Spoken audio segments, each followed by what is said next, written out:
Magandang buhay sa lahat. Good news, Kalizken fans, and Lizanians fans. Dahil mapapanood muli, si Liza Soberano, sa big screen. Dahil isa siya, sa nakasama sa cast, ng Forgotten Island movie, in theaters. Release, on September 25, 2026. Bale next year ito guys, mapapanood.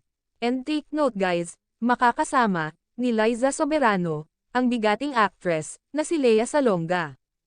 Kasama din dito, sina Dave Franco, Manny Jacinto, and Jenny Slate. They are set, to join the cast, of DreamWorks, Forgotten Island movie. DreamWorks Animations, Forgotten Island, gets on, September 2026.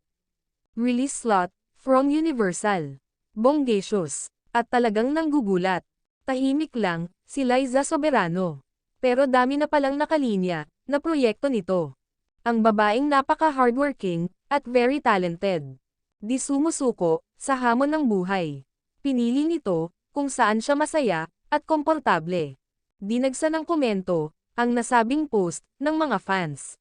At syempre, super excited na sila, sa mga proyektong aabangan, para kay Liza Soberano. Ito ang babaeng, tahimik lang, sa mga bash sa kanya. Patuloy lang siya, sa kanyang mga ginagawa. Hindi hadlang kay Liza Soberano, ang opinyon ng mga bashers, na puro puna, sa kanyang ginagawa. Nagniningning pa din, ang kagandahan nito. At pangalan nito, kahit nasa ibang bansa na siya. Madami pa din ang patuloy, na nagmamahal sa dalaga. At patuloy na nagtitiwala, sa kanyang kakayahan. Good luck Liza Soberano. At ganon din, sa ating batikang actress, na si Lea Salonga.